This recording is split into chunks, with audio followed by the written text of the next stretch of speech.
குள்ளேயே அது சளியாக மாற்றப்பட்டு மியூக்கஸாக மூக்கு வழியாக லங்ஸ் வெளியேற்றுறோம். முக்கியமாக லங்ஸ் வெளியேற்றக்கூடிய பாதை பார்த்திங்கன்னா மலம் வழியாகத்தான்.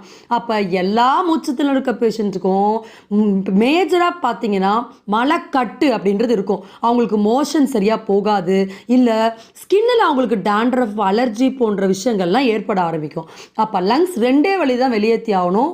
ஒன்று மூக்கில் சளியாக வெளியே தள்ளி ஆகணும், இல்லை மோஷன் வழியாக வெளியே தள்ளணும். இது ரெண்டும் தள்ள முடியலன்னா தான் அது ஸ்கின் அப்படின்ற ஒரு ஆயுதத்தை கையில் எடுக்கும். அதை நாம் சரியாக புரிஞ்சு கொண்டால் போதும், கம்ப்ளீட்டாக அந்த லங்ஸ்க்கு என்னென்ன ஃபேவர் பண்ண முடியுமோ அது எல்லாத்தையுமே ஃபேவர் பண்ண முடியும். சரி, இப்போ ஒருத்தவங்க மூச்சுத்திணறல் வந்தோன்னு என்ன பண்ணிடுறாங்க, உடனே பஃப் யூஸ் பண்ணிடுறாங்க. அப்போ அந்த மருந்து அங்கே போய் எப்படி வேலை செய்யுது, அது பிராங்கோ டைலேட்டர்ஸ் அப்படின்னு சொல்லுவாங்க. நம்ம சொன்ன மாதிரி அந்த பிராங்கியோல்ஸில் இருக்கக்கூடிய அந்த டாக்ஸின்ஸ் என்ன பண்ணும், ஒரு இடத்துல இருந்து இன்னொரு இடத்துக்கு